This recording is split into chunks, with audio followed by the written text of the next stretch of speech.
Halo guys, jumpa lagi dengan gue Yusuf dari Kepo Tekno dan kita akan kembali mereview produk teknologi.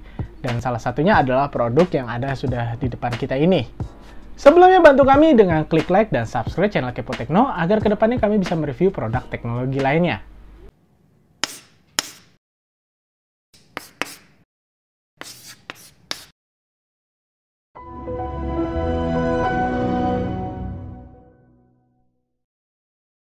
Oke guys, kali ini kita akan mereview kembali produk dari Sigmatech. Taruh. Ini bukan Sigmatech tapi, ini Sagatech. Ada apa ya? Ternyata untuk Sigmatech saat ini sudah berubah nama menjadi Sagatech untuk di pasar Asia. Tentunya apabila kalian mencari produk Sigmatech di Indonesia, kalian akan menemukannya dengan nama Sagatech mulai saat ini. Untuk Sigmatech sendiri adalah perusahaan yang berasal dari Taiwan dan cukup terpercaya kok kalau menurut gue ya, karena dari beberapa video sebelumnya kita sempat mereview produk-produk Sigmatech. Dan di sini juga gue menggunakan beberapa produk dari mereka seperti cooler dan juga fan Galaxy Royal. Oke, kita langsung aja review dari produk Sagatech yang sudah ada di depan gue ini. Ini adalah Sagatech Aquarius Plus, di mana ini adalah casing premium yang ditujukan untuk kalian para PC builder yang ingin membuat PC kalian tampilannya terlihat keren dan tentunya juga dengan memiliki suhu yang terkendali. Oke, dari spesifikasinya sendiri kita kalau lihat di kardusnya ini adalah menggunakan desain motherboard ATX ya. Kemungkinan kalau gue lihat dari dimensinya untuk ATX mungkin masih muat, tapi nanti kita akan lihat saja di bagian dalamnya. Untuk fan mountnya sendiri, di sini karena airflow-nya sangat baik, casing ini memiliki 10 mounting untuk fan ukuran 12 cm.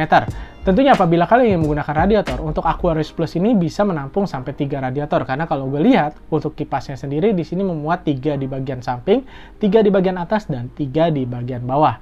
Jadi tentunya kalau kalian ekstrim, kalian ingin menggunakan radiator sampai 3, bisa kalian gunakan di casing ini yang berukuran 360. Lalu untuk jarak space untuk dari segi cooler, apabila kalian masih menggunakan cooler model tower, kalian bisa menempatkan cooler yang berukuran 150 mm. Jadi untuk tingginya sekitar 15 cm. Itu masih oke. Berarti sekitar segini masih bisa diterima ya. Tentunya apabila kalian sudah melihat video kami sebelumnya, kami juga sudah pernah mereview dari WindPower 1266. Dan itu gua rasa masih cukup untuk ditempatkan di casing seperti ini. Namun kayaknya untuk estetika, gua sarankan kita menggunakan liquid cooler ataupun water cooling karena tentunya akan membuat PC ini akan terlihat lebih keren. Salah satunya tentunya kalian juga bisa menggunakan IO yang sebelumnya gue review juga di video gue dari Sigmatech, yaitu Aurora Arctic, yang mana di sana tersedia untuk ukuran 240 dan 360. Tentunya untuk casing ini kalian bisa memilih yang dengan berukuran 360. Oke, selanjutnya untuk grafik cardnya sendiri di sini berukuran panjangnya maksimal 360 mm atau sekitar 36 cm ya, sekitar segini ya. Jadi untuk triple fan masih cukup lega untuk ukurannya. Untuk power supply-nya sendiri adalah power supply standar ATX, yaitu sekitar berukuran 200 mm atau 20 cm ya, segini. Namun kalau gue rasa kita masih bisa memasukkan yang ukuran lebih besar kok seharusnya ya. Apabila kalian menggunakan power supply yang biasanya berukuran 1500 watt ke atas, tentunya gue rasa masih bisa digunakan untuk di casing ini. Untuk model yang ada di gue kali ini adalah yang tanpa power supply ya, karena tentunya kalian ingin memilih power supply-nya sendiri, walaupun untuk Sigmatech sendiri ataupun nantinya Sagatech sudah memiliki jajaran power supply yang cukup bisa diandalkan. Untuk casing ini sudah dilengkapi dengan ARGB fans, jadi kalian kalau ingin membeli casing ini sudah dilengkapi dengan fans. Namun kalau gue lihat sepertinya hanya terdiri dari 7 fans saja, jadi 3 fans bagian atas dia tidak ada. Lalu untuk model ini adalah menggunakan tempered glass untuk di bagian depan dan di bagian sampingnya. Oke, mungkin langsung aja kita unbox karena di sini juga gue pengen lihat ukuran dari dimensi full dari casing ini. Nah, ini kita udah keluarkan untuk casingnya dari kardusnya. Dan kita langsung aja buka unboxing untuk casingnya ini.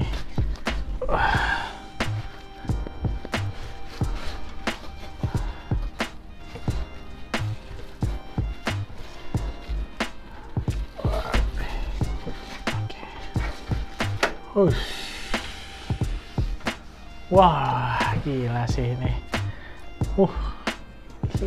Gila ini sih, ini keren banget sih kalau kita lihat ya. Untuk ruangannya juga lebar banget. Tadi kalau gue lihat, kalau nggak salah untuk tinggi fan-nya hanya 15 cm ya. Tapi ini kayaknya masih ada space lebih untuk tinggi fan-nya. Oh, karena memang motherboard-nya tampaknya agak menjorok ke depan ya. Untuk intake-nya kalian bisa lihat di sini, bisa kalian gunakan dari bawah ataupun dari samping sini. Exhaust bisa dari atas dan juga dari belakang. Untuk belakang kita bisa muat sepertinya satu fan 12 cm saja. Walaupun di sini masih ada space ya, tentunya di bagian atasnya. Untuk bagian belakangnya di sini juga gue lihat cukup oke, karena bagian intake-nya ini cukup banyak ya untuk lubang ventilasinya, dan juga ada lubang ventilasi untuk power supply, karena untuk power supply-nya di sini menggunakan yang vertikal ya. Jadi kalian letakkan power supply secara vertikal di bagian belakang, karena memang untuk motherboard ini power supply-nya tidak terletak di bagian depan, dan tentunya itu akan memberikan tampilan untuk yang kalau menurut gue clean ya. Jadi kalian bisa mendapatkan tampilan clean untuk casing kalian. Oke, untuk fan-nya benar sesuai dugaan gue, hanya diberikan 7 karena untuk yang atasnya tidak diberikan fan tambahan. Namun kalian bisa menggunakan fan-fan yang seperti yang gue review sebelumnya, yaitu Galaxy Royal. Karena itu adalah fan yang cukup baik, dan tampaknya untuk di sini juga fan yang digunakan tidak jauh berbeda karena dari Sigmatech juga. Di bagian atasnya ini tentunya kita dapat dust filter yang menggunakan magnet. Ya, untuk dust filternya ini bisa kalian lepas dan kalian bersihkan, dan juga di bagian bawahnya ini juga ternyata ada dus magnetnya juga ya. Jadi bagian bawahnya juga bisa kalian copot dan bersihkan. Dan di bagian sampingnya di sini tidak ada dus magnet karena memang dia letaknya di dalam untuk fan-nya. Jadi mungkin udara kotor akan banyak masuk lewat di sini.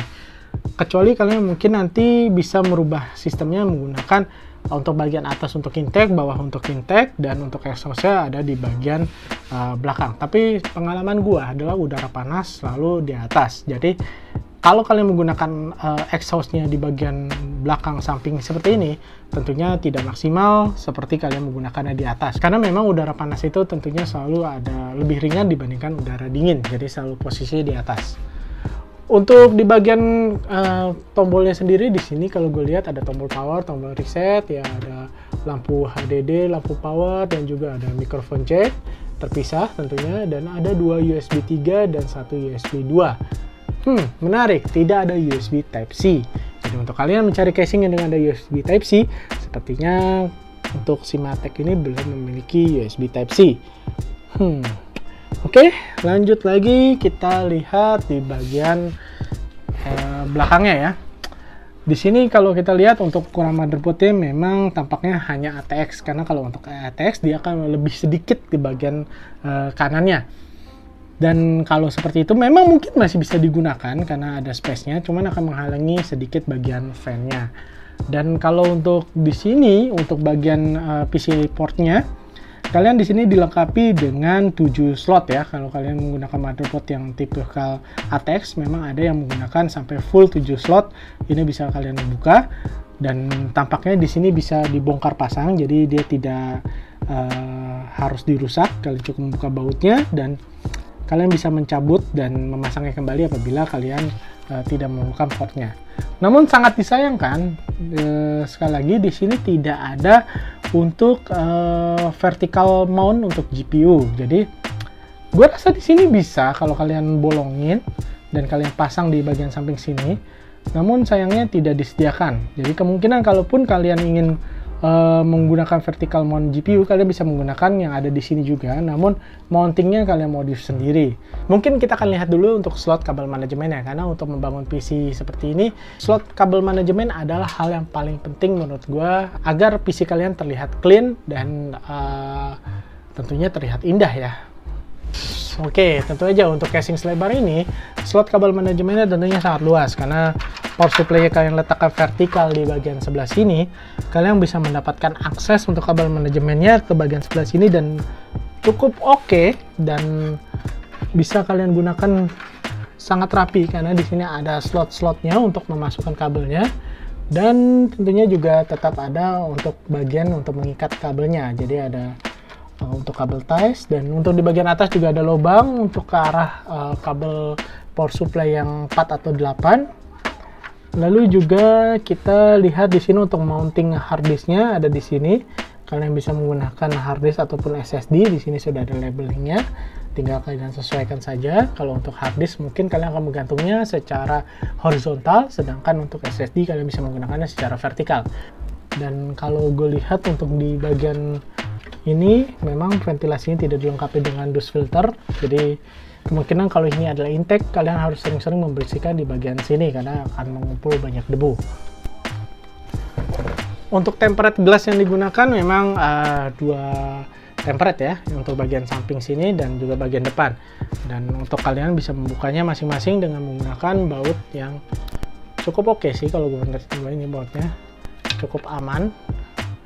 Namun di sini karena memang tidak ada pegangannya, tentunya kalian kalau ingin membuka kalian harus menahannya terlebih dahulu sehingga untuk kacanya tidak jatuh secara tiba-tiba. Karena apabila kalian tidak hati-hati, dia tidak ada penahan untuk kacanya ini. Saran gue sih kalau kalian membangun PC ini sebaiknya dengan berhati-hati ya, karena memang kaca tempered glass walaupun cukup kuat, tapi apabila terjatuh ke ubin atau ke bagian benda padat keras, dia bisa langsung pecah berantakan.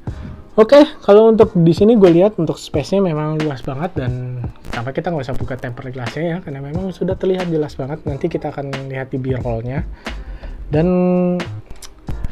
di sini kalau kelengkapannya kalian akan mendapatkan fan controller dan juga hub ya, hub untuk fan-nya. Jadi kalau kalian menggunakan fan ini, kalian bisa menggunakan hubnya yang nanti bisa dikoneksikan ke motherboard kalian untuk mendapatkan RGB-nya. Dimana kalau untuk menggunakan controllernya, sepertinya di sini juga kalian bisa secara manual. Jadi kalau kalian tidak menggunakan settingan dari motherboard kalian juga bisa menggunakan controllernya untuk mengatur dari fan-nya sendiri. Saat ini gue memang belum ada bayangan untuk build apa untuk di casing ini. Tapi kira-kira kalau kalian memiliki casing ini, spek PC apa yang kalian akan buat di casing seperti ini ya? Oke, mungkin sekian dulu untuk video gue kali ini karena casing ini udah terlihat banget sangat keren dan airflow-nya juga menurut gue sangat bagus sekali. Memang untuk pembuktiannya kita harus membuild sesuatu dalam casing ini. Mungkin di video berikutnya kalau memang casing ini masih dipinjamkan oleh Sigmatek ke gue. Oke, tinggalkan komentar kalian. Kira-kira build apa yang cocok untuk di casing gaming seperti ini. Jangan lupa juga untuk bantu kami dengan klik like dan subscribe channel Kepo Tekno serta kunjungi website kepotekno.com. Sampai jumpa di video berikutnya and salam gamer master race. Salam baru itu.